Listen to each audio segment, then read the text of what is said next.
Hello, Steve here. Welcome to Real Health.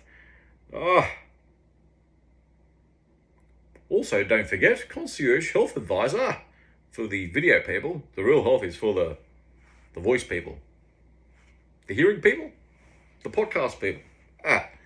So, who'd have thought, who'd have thunk, who'd have realised, who'd have imagined, who'd have studied for, who'd have credentialed towards, who'd have researched about the particular bits of health that helps us to be healthy.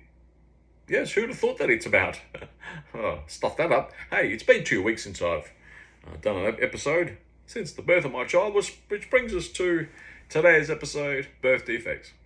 Based on my mood, based on lightheartedness and all that sort of thing,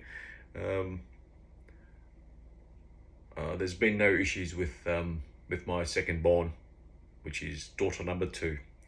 So Tatiana was born on the 1st, the day of the birthday of my late father as well. So that was very sweet. And she's one of the 1% of children that are born on their due date. How about that? 1% of children are born on their due date. There you go.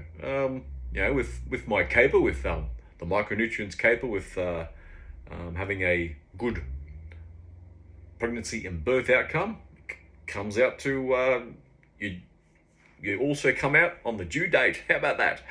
So Tatiana, she was born just into the date she was due, 1:30 on the 1st. Saturday. Was it a Saturday? Yeah. So I'm pleased to announce that being a 50-year-old and mum is 40, that the kid came out A1, textbook, healthy as hell. Healthy as hell. Very pleased. And I quietly, I didn't, you know how if you say, oh, look, I know, like, just say after 6 months, my child will come out healthy as heck. No birth defects, because we do this whole micronutrients thing, the whole keto 44. Therefore, my child will be fine. And that's quite obnoxious, preposterous. Put the mockers on yourself, put the curse on, all that sort of thing. So I didn't want to do that, but in my mind, no worries, mate, no worries. It's all going to be good. And it was good. I saw her come out. She was just gorgeous, and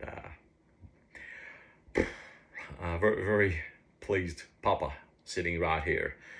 She came out at a decent weight, 70th or so percentile, something like a 95th percentile in length for a girl, and 50th percentile head circumference, which didn't cause any issues or tearing with the nether regions of mama. So that was good. That was very good. So by doing the keto 44, everything turns out textbook.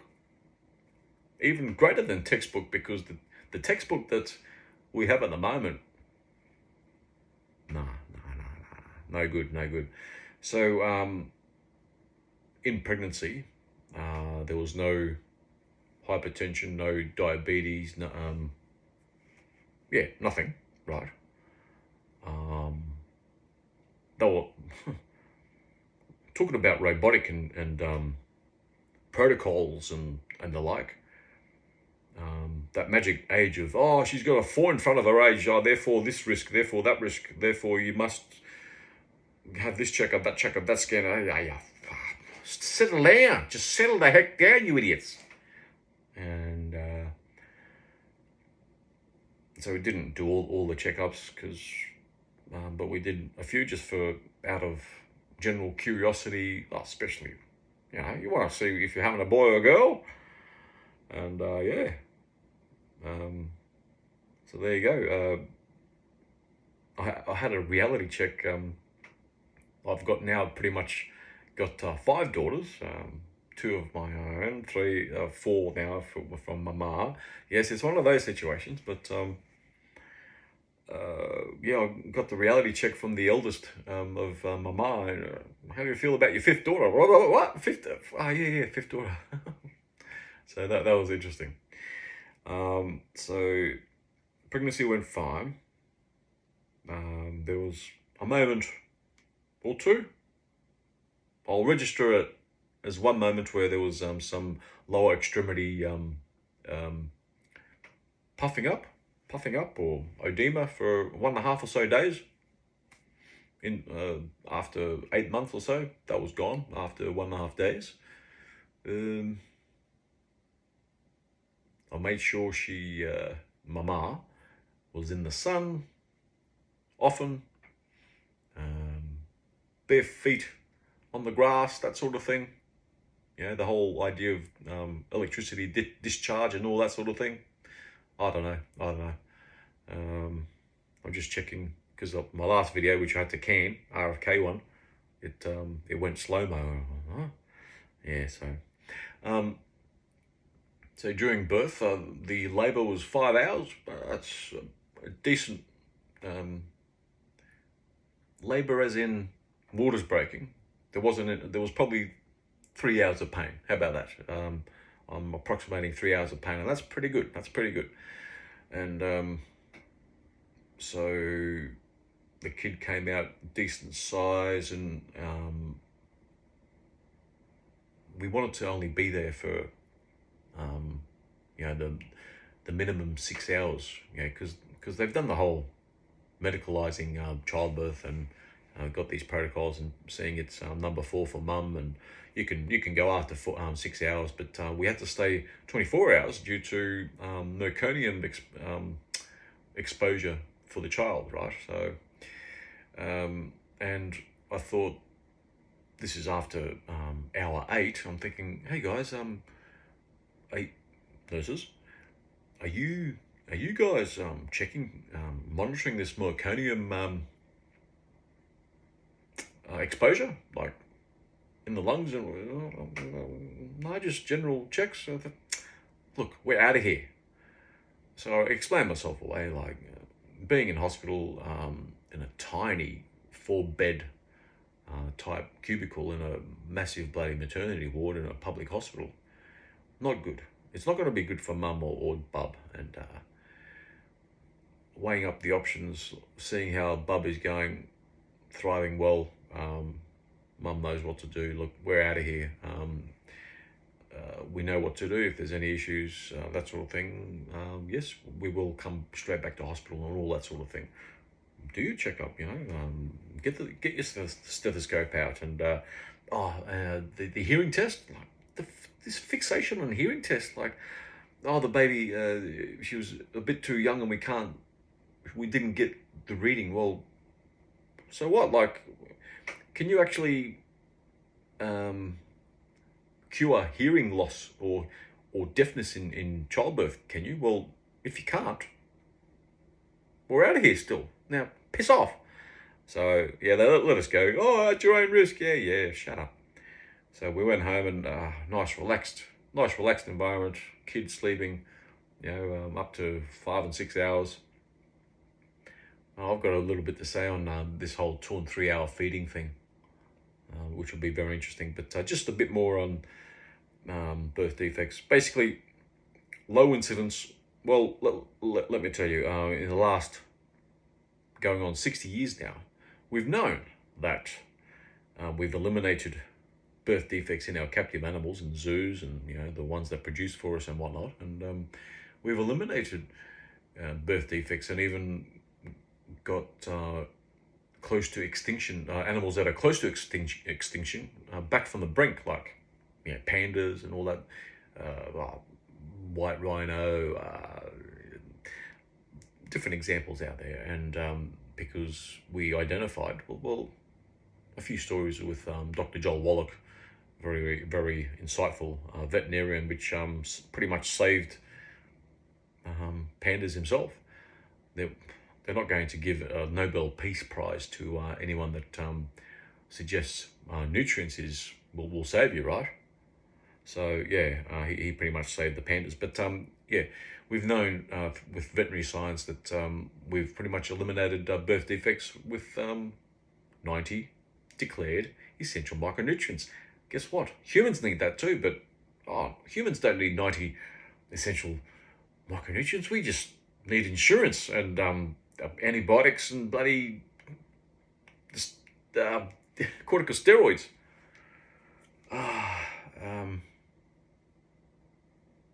Yeah, asinine.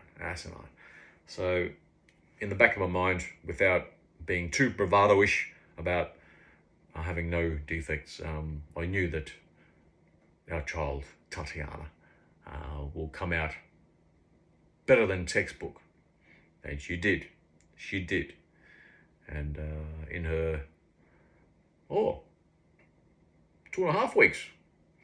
Yeah, day 17, yeah. Day 17. She's 17. I was going to say 17 years old. You got a job yet, kid? Yeah, I've been sort of being a smart ass with that too. So, yeah, nothing wrong. We went in the day 8 for a checkup. You know, where they're fixated on has the valve closed over the heart, all that sort of thing, and yeah, it'll be all right, you idiots. So that was fun. And you know how there's this whole thing about the babies, they're gonna lose weight. They're gonna lose between 5 and 10% of their body weight because they're waiting for their milk to come in, and they put Tatiana on the scale. She put on a couple of percent, right? So come on. Even with milk coming on, micronutrients, mums to be. That's what we need to do. 90 declared essential micronutrients. Do the whole Keto 44, and your pregnancy and birth and beyond, your child will be fine and dandy. Fine and dandy. Just quickly, what's the Keto 44 then, you may ask, if you only listen to this once. So I get you. I get the whole idea of listening to me once, because this sounds nuts. I assure you it's not. And make sure to not subscribe, not like, and not subscribe. I don't give a damn. I don't give a damn. You heard it. Don't like, don't subscribe. I'll continue not popping out kids, making kids. No issues. Even if we get another couple out with mum being, say, age 46. The incidence of the low incidence or low probability of birth defects will be still low, because she's well nourished with a 90 declared essential micronutrients. Right? I urge parents, 6 months leading up to planned pregnancy, do the Keto 44. What's the Keto 44? Well, keto. The reason why I say keto is because meat and dairy based diet is to ensure that you get enough cholesterol and saturated fats and protein in your diet to complement the micronutrients that we're not getting through our food supply anymore.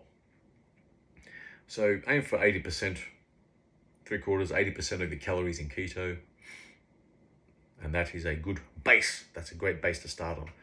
And I've, in recent times, I don't know now, I'm probably 85 to 90% keto. I've lessened my exposure, my consumption of grains. There's no sugar consumption in this body. And I don't even crave it, because I don't have pica. I'm well nourished, you see. Yeah. So what's the first 4 of the 44? The first 4 of the 44 is to eliminate 4 categories of food. Gluten, which includes wheat, barley, rye, and oats, has to be on that list. Eliminate those grains. Then we need to eliminate the oils, which includes burnt animal fat, all oils from a bottle, and fried food. Yes, even olive oil. Yes, even olive oil. Seed oils are fine if you crush them right there in front of your head, right there, and then consume it. That's fine. But as soon as an oil is stored, put in a bottle or whatever receptacle container, whatever, and you keep it out there, oxidizes. That's what causes the trans fat, the heterocyclic amines and acrylamides in your circulatory system, which stuffs up your whole Okay, sugars is number 3. Combine the oils and the sugars. That's what gives you those scary cholesterol numbers. Anyway, oh yeah, sugar. So with sugar, I've actually pretty much eliminated fruit and vegetable. I probably have 2 or 3 serves of fruit each year, and maybe half a dozen serves of vegetables each year, and that's it. This, I don't know if you how well you see my physique, but this is a keto physique. Majority keto. Well, I don't even know if I'm in ketogenesis. I'm not subscribing to that whole idea. My keto thing, as I say, protein, etc., fat, essentials. And the 4th food to eliminate is nitrates. Nitrites and nitrates. That's the carcinogen. That's the new carcinogen in town. That's worse than smoking and sitting. Is the whole obesity thing. Okay, so those nitrates and nitrites are the mega carcinogens, which mainly found in processed meats. The whole hams and bacons, pastrami, salami, corned beef, ham, spam, all that. Yeah, that's just a quick idea. Even some of your go-to butchery meats, be careful for nitrites. Anyways, and the second 4 to 44 is, so we've taken away, eliminated 90% plus of the supermarket, and we've added the 4 categories of micronutrients, which makes up the 90 declared essential micronutrients. Remember, our captive animals getting all those nutrients? Well, less so these days. We've lost it. Mainly because chickens, we only eat 5 or 6 week old chickens. And they can eat wheat because they haven't got enough time to stuff up, stuff up their health, because they're only alive for 5 or 6 weeks, eating 22 hours a day. So we're eating chicks, not chickens. Anyway, obese chicks we're eating. Out of adding those 4 categories of micronutrients, 60 of the 90 are minerals, and there's 16 vitamins, 12 amino acids, 2 essential fatty acids, and that's the whole 90 declared essential micronutrients. The last one that was declared essential was choline, 1998, apparently. So that's the whole Keto 44 in a nutshell, to reduce or eliminate. I like to say eliminate, but the incidence, the likelihood, the propensity for birth defects. Take it or leave it. Don't like, don't subscribe. I don't give a damn. I'll keep on spitting out. No, I won't be spitting. I'll be making more babies, and they won't have birth defects. Oh, you don't know if if she's deaf or blind, or she's not blind or deaf, or she's eating. Mum produces enough milk to feed your gander. I picked her up just before. She's a hefty little one. What's your first job, kid? So that's the whole Keto 44. Mothers and fathers, 6 months before, do the whole Keto 44. And it doesn't matter your age. Even a 20-year-old mother will still have a chance of getting a Down syndrome child if they're missing particular micronutrients. I forget. Was there a particular micronutrient? Well, it's only a marker. Usually when you're deficient in one particular micronutrient, or minerals especially, it's usually a cascade. You're not getting enough of many micronutrients, or not absorbing, and further down the line, not digesting. The whole idea of washing down, having a drink, washing down the food with your meal. You're washing away, enzymes for starters, and then there's no, you're upping the pH of your gastric juices, and you're not digesting your food, and that's the start of your troubles. Anyway, so if you have digestion issues, or heartburn issues, even in pregnancy, you need to up your salt, or you're not digesting even the food that you are taking, or even if you are supplementing and you're not increasing your salt intake and your fats and all that sort of thing. Well, you're not absorbing. You're just not absorbing everything that you are taking in, even with if you are supplementing. Even if what I'm doing with the whole Keto 44, I'm still probably only absorbing 70%, but it's better than 8%. Yeah, that's right. We don't know dosages for sure, but dosages of how much micronutrients we need is hummingbird based and elephant based, and 50 kilo person, 150 kilo person. Well, hopefully you won't be 150 kilos anymore when you're digesting and absorbing the 90 declared essential micronutrients, because in 6 or 12 months you won't be 150, you'll be 80 kilograms. Like me, well, I'm actually 90 kilograms. I've been going to the gym. I don't know if my physique is showing what, 8 months? I have been going 8 months, and apparently, you don't notice after a year. I don't know. Don't know how I think I've put some beef on. It shows on the scales, and as in a couple of kilos. I'm a couple of kilos heavier, and I'm not fatter. That's for sure. Because I did the whole caliper test thing on myself. Yes, it's not ideal, but who's going to do it? Anyway, so that's that. Birth defects, gone, okay? Take it or leave it, I don't care. We'll keep on having low incidence of birth defects. And so hopefully some people take some of this advice.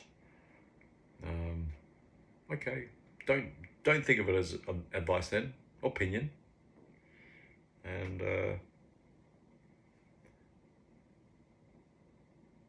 I'd like to make a bet. If we have more kids, I'll make you a bet, $1,000 bet, $1 million bet, that there won't be any birth defects if a child comes out at age 42, 44, 46, whatever. I bet you, $1 billion. I'll bet somebody $1 billion. Only 2,000 people can make that bet, but I bet you in the world, I'll bet you. Anyway, so birth defects, pregnancy, the whole hormone complex is very dependent on the digestion, the absorption of our micronutrients, and the dependable daily supply of our micronutrients, and not just for pregnancy, childbirth, and even for the child, but you need to have dependable supply for the rest of your life, because if you don't, then we'll still only be living to the average age of 78 or 80, whatever the going rate is now. And I tell you, if more people are doing this whole Keto 44, which I advocate, our average life expectancy, because not everybody will be always compliant throughout their life either. I'll bet you. And but if we really nutted this out, we could up our life expectancy into late 80s, 90s and beyond. Given enough decades, and perhaps half the world's population gets into it, maybe we'll be centenarians, okay? Instead of 1 out of 10,000 people becoming a centenarian in this day and age, it used to be 1 in 400 people. Get this. 1 in, was it 400? 1 in 400 human beings back 120 years ago lived to be 100. But our life expectancy was only 40. Wow. How does that make sense? Well, infant mortality drags down statistics, drags down those life expectancy stats. So we've gone from 1 in 400 people becoming a centenarian, which lived beyond age 5, to 1 in 10,000, because we've mitigated a lot of the infant mortality, which boosts up our life expectancy. But then we all of a sudden have, what's that, 4%? So work out to 4%? Anyway, just say 90% less people living to 100 per capita. Wow.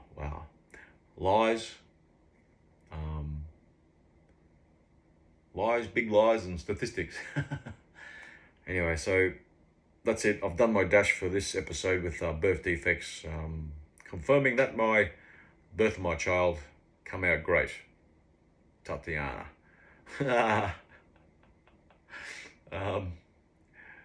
A friend of mine, first thing that comes into his brain is Tatiana. Oh, Tatiana Grigorieva, the silver medalist, the Australian silver medalist in the pole vault in the Sydney Olympics. Oh, you got her pole vault yet? Oh, boy. No. Anyway, that's all for now. Eliminate birth defects, do the whole Keto 44, and have a thriving child. And mama, and papa, and the rest of the family. Right, until the next time. Bye-bye for now.